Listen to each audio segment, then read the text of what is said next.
listener production. Hi, Sasha Barbagat with you. Welcome to The Briefing. A highly anticipated and highly secretive court battle is getting underway in the US today. Billionaire media mogul Rupert Murdoch is facing off against three of his children over control of two of the biggest news brands in the world. At the moment, Rupert and Lachlan control the trust. Rupert controls the trust while he's alive. When he dies, his 4 votes expire, and then you have an instability. Then you have the potential for conflict between the 4 siblings. And what Rupert is trying to do is give Lachlan expanded voting power. An explainer of the real-life succession drama in the second half of this episode. First, though, it's time for the headlines with Helen Smith. Today's Wednesday, the 11th of September. Morning, Sasha. We start with a horrific story today out of the Blue Mountains in New South Wales, where 2 children have been found dead by their father. The boys, aged 9 and 11, were discovered inside the Falconbridge home yesterday afternoon. This is about as tragic as it gets for any police veteran, any emergency services that would turn up there. It's a very tragic scene. Superintendent John Nelson speaking there. Their mother, a 42-year-old, was also inside the house and was found with self-inflicted wounds. She was arrested and remains in hospital under police guard. At the time of the recording, no charges have been laid, and police have launched a thorough investigation into the tragedy and have assured the public there is no threat to the community. The highly anticipated US presidential debate between Donald Trump and Kamala Harris is happening later this morning. Now, this is the second debate of the campaign for Trump, who faced off against Joe Biden back in June. And here's just a little reminder of how that played out. 2 regular club championships. To do that, you have to be quite smart and you have to be able to hit the ball a long way. Look, I'd be happy to have a driving contest with him. I got my handicap, which when I was vice president, down to a 6. But by the way, I told you before, I'm happy to play golf with you if you carry your own bag. Yes, that was 2 men arguing about golfing during a presidential debate. What a show of what was on offer there. But look, Biden's woeful performance did eventually lead to the president deciding he would not run in the November election for the Democrats, and Harris took over the nomination. All eyes will be on her today. She's faced criticism for not taking more off-the-cuff questions, preferring pre-prepared scripts at rallies so far on her campaign trail. Yeah, so if you do want to watch it today, it's happening at 11 a.m. Australian Eastern Standard Time and is being broadcasted live on most Australian free-to-air channels and online. But of course, that's in the middle of the workday. So if you can't watch it live, don't worry. We'll have a full breakdown of all the biggest moments and everything you need to know in your feed at 3 p.m. Couple of little points. The mics will be muted. Now, you might remember, Helen, there was a bit of back and forth. A few weeks ago, Harris's campaign seemed to want to keep mics on and live the whole time. But in the end, they went with what had been previously agreed to between Biden and Trump, which was muted mics, I think for good reason, to be honest. And interestingly, there will be 2 former Trump officials who are actually going to join Kamala Harris at the debate tonight. Anthony Scaramucci, he was Donald Trump's White House communications director, and also Olivia Troy, who served on Trump's White House coronavirus task force. Both of them are expected to speak out against Donald Trump and for Harris ahead of the debate, so watch out for that. Over now to Timor Leste, where some 600,000 people have gathered to welcome Pope Francis in the nation's capital, Dili, overnight. It is the country's first papal visit in 35 years, and it is the biggest event it's seen since its independence from Indonesia in 2002. Crowds lined the street, waving special flags and chanting "Viva Pope Francisco" as he made his way onto a $1.5 million purpose-built altar for the Mass, Helen. Now, that figure is important, Sasha, because it's part of the $18 million the Timor-Leste government has spent on the 3-day event. While citizens have been given the 3 days off, it has been met with criticism by some. And this is because 42% of the country's 1.3 million people are living below the poverty line. It's really interesting looking at images of this. They're all carrying these special umbrellas as well. And it's just a sea of yellow and white of these umbrellas at this special Mass. And the turnout is significant because around 95% of people in Timor Leste are Catholic. So this is a huge visit for them. Now, the Pope has just come from Fiji. He's now in Timor Leste, but the next stop on his tour of the Asia Pacific is Indonesia. That'll happen later today. He'll then go to Papua New Guinea and Singapore before returning back to Rome. And the itinerary for King Charles and Queen Camilla's Australian tour has been revealed. The pair will visit Canberra and Sydney from October 18 to 23rd in their first trip down under in 6 years. Now, some of the activities include a reception with PM Anthony Albanese and a wreath-laying ceremony at the Australian War Memorial in Canberra. There'll also be a Royal Australian Navy display in Sydney and a community barbecue sausage sizzle for Charles and Camilla. Charles will also tour the National Botanic Gardens in the ACT and have a meeting with scientists who are researching the impact of bushfires and how they affect the environment. There was a bit of discussion as to whether the tour was going to go ahead, because if you remember back in February, Charles was actually diagnosed with cancer and that forced him to step back from public-facing duties. But he has been out and about recently and media reports suggesting that he's doing well. Now, Sasha, will you be trying to get a glimpse of the pair while they're here? Maybe in my capacity as one of the hosts of The Briefing, maybe we could do it for an episode. We can just follow them around because you can get like press access to the tour. I mean, I don't know how much our listeners care about Charles and Camilla standing around having a snag at, a community barbecue or visiting a Navy ship in Sydney Harbour. I don't know. If the people want it, let me know. I'll go follow them around for a few days. I'd be more interested to see also if they get heckled. What the reaction from the Australian public's going to be. I honestly think that Australians, when the royals come, we're pretty good. We're pretty polite. There haven't really been any mass protests or, you remember back to Harry and Meghan when they visited back in 2018. Oh my God, people were obsessed and were lining the streets and were so excited. So I know Charles and Camilla are a bit of a different flavour to Harry and Meghan when they were at their prime. But yeah, I think we'll be pretty well behaved. Helen, thanks so much for being here for the headlines. Next up, it's our deep dive explaining everything you need to know about the Murdoch family trial.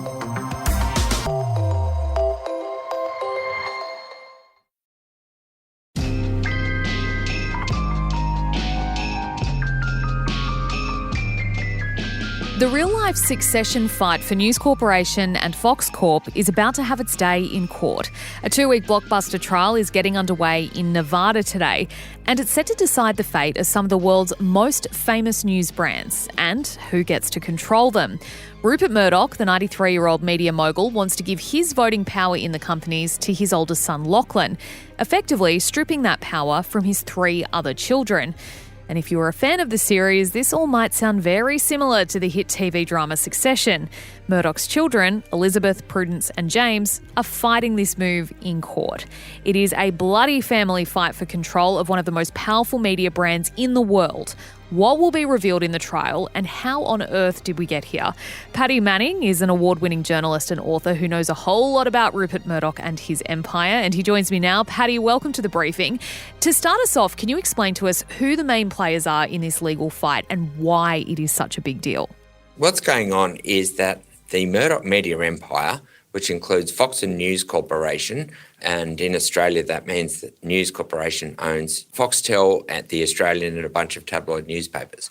That is controlled by a thing called the Murdoch Family Trust, which owns roughly 40% of the voting shares in both Fox and News Corporation. And that is the vehicle through which Rupert Murdoch and his children have controlled the Murdoch media empire for decades. And what's going on here is you have to understand the structure of the trust. The trust has 8 votes. Rupert Murdoch, who's now 93 and who built the company over the last 70 years, has 4 votes. His 4 elder children from his first 2 marriages, Prudence, Elisabeth, Lachlan and James, each have 1 vote.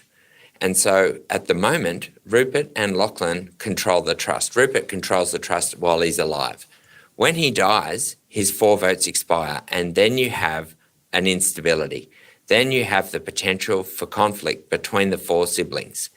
And what Rupert is trying to do is give Lachlan, who is right now the executive chairman of News Corporation and Fox Corporation, as well as being chief executive of Fox Corporation, to give him expanded voting power so that he has unassailable control of the Murdoch Family Trust. Now, you can't just amend the terms of the trust. Everyone has to agree. And that's why Rupert called it Project Harmony, because he wanted everyone to agree that the best person and the only person of his children who should run this empire is Lachlan. And he put a proposal to all the kids to amend the trust, and the three siblings, Lachlan's three siblings, jacked up. They said they didn't agree to a unilateral expansion of Lachlan's voting power, and they're headed to court next week in Nevada, where the trust is domiciled. That was an excellent, succinct summary. Thank you so much for breaking it down for us in the most plain language possible, because obviously it is very complicated once you're working in family trusts and things like that, as well because this case has been shrouded in such secrecy, which we will get to. I'm curious to know your perspective. Rupert called it Project Harmony. Do we think that is the genuine motivator behind trying to get Lachlan all the voting power in the trust? What Rupert is arguing is that the economic value of the assets of the trust, which is, their shares in Fox and News Corporation, will be greatly reduced by a potential argument that he sees around the corner once he dies. So, the siblings have a different view of the world to Lachlan and to Rupert. They are much more politically moderate, and they would, Rupert fears and Lachlan fears, change the editorial stance of the media assets like Fox News and the Wall Street Journal and the Australian here, and that would reduce its economic value. So Rupert is arguing that it's in the interests of all of the beneficiaries of the trust, including the siblings who disagree with him, but he says it's in their interest because only Lachlan will maintain the centre right or conservative editorial position of those media assets, and that will ensure that they maintain their economic value. So he's kind of arguing that even though James and Prudence and Elisabeth are objecting to a relative diminution of their voting power, it is still in their interests for Lachlan to be in charge, because he's the only one that's going to keep the businesses on their current, editorial, in terms of their kind of politics, keep them conservative and keep them making money. Now, for people who haven't seen Succession, I'm a big fan of Succession, and, it played out with, businesses and internal fighting between family members about who gets to control what company. Now, what we did see in Succession was the real life real life for the show world, was the relationships between the siblings and their dad, which, while complicated, was also probably genuine for a lot of it. Do we know much about what the relationship is like between Rupert and his children behind closed doors when they are just being a family and they're not fighting over media empires? Well, Rupert has been traditionally, over his very long life, an affectionate father. And he, at one point, did have all three of the children from his second marriage, Lachlan, Liz and James, all working in the business. He always wanted a successor to come from one of them. He, by all accounts, is an affectionate, doting father. And this has been a loving family. But right now, a move by Rupert and Lachlan to kind of expand Lachlan's voting power has divided the family deeply.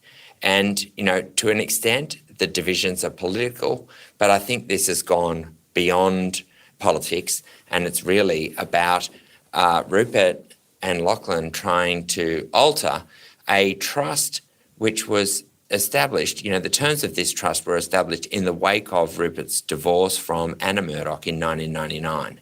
And as I understand the way the siblings see this dispute, this attempt to amend the family trust now is going back on the intentions of Rupert and Anna when they divorced and struck the agreement that set up this trust the way it's set up in the first place. Why is this legal battle cloaked in so much secrecy, and what are the odds that the public will ever find out what actually goes on in that courtroom? Well, these proceedings actually kicked off in December, as I think according to the filings that we've seen coming through now, in December last year. But nobody knew the existence of this dispute until the New York Times broke a story at the end of July revealing that these proceedings were underway and that it headed to trial, and quoting from a 48-page court order by the probate commissioner in Nevada, which said that Rupert was entitled to argue that the trust could be amended if the amendment was in good faith and if it was done in the best interests of all beneficiaries. And that was a bombshell story. The only publication in the world, as I understand it, that has this document is the New York Times. None of us, the rest of us, don't have it. But right now we have an argument going on this week in kind of preliminary hearings in Nevada as to whether or not these proceedings should be opened up to the public. So there's a group called Our Nevada Judges, which is a legal transparency non-profit advocacy group that are challenging the secrecy orders. And so too, in a recent application last week, the New York Times, CNN, NPR, Associated Press, and a bunch of other media organisations, who are all arguing that the public has a constitutional right of access in civil proceedings. I think that it is unlikely that the proceedings will be opened up to the public, and if they are going to be opened up to the public, bearing in mind this is the first trust case where Our Nevada Judges has challenged the secrecy, if they are going to be opened up to the public, I think it increases the likelihood that we'll get some kind of settlement, because I don't think any members of the Murdoch family would want a media circus, given the sensitivity and the inherently personal nature of the proceedings that they're about to embark on.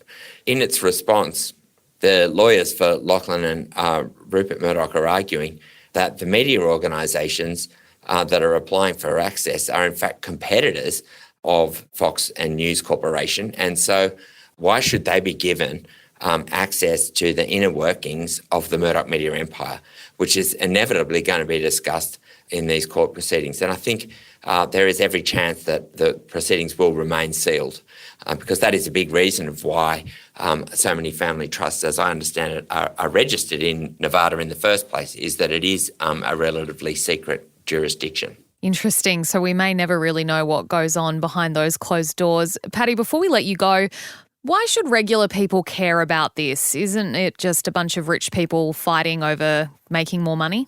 It is more than that, because the Murdoch media is probably diminished from when it was, it spanned the globe, it crossed 5 continents, it reached 3/4 of the world's population, at the beginning of this century. Now it is a smaller operation, and the legacy cable television and newspaper businesses are challenged and probably don't have the influence that they used to have. But they still are. Fox News is the dominant cable news channel in America, and this is one of the most powerful media outlets in the world. In Australia, we have the most concentrated media market in the world, and News Corporation owns, as I said, Foxtel and 2/3 of our newspaper circulation.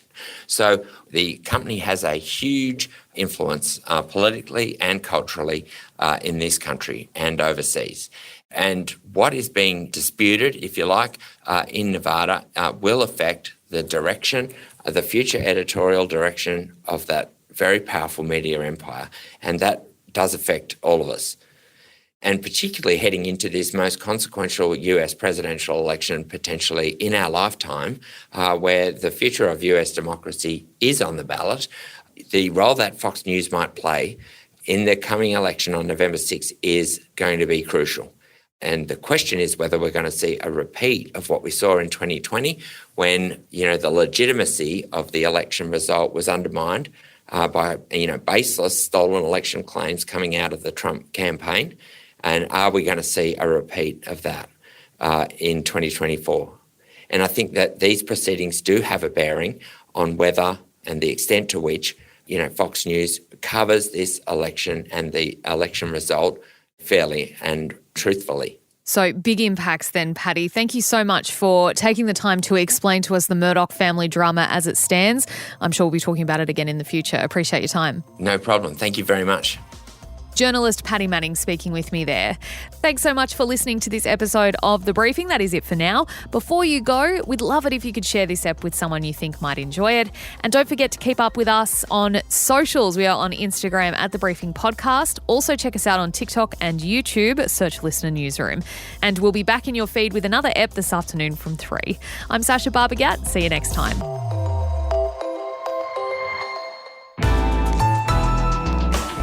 Listener.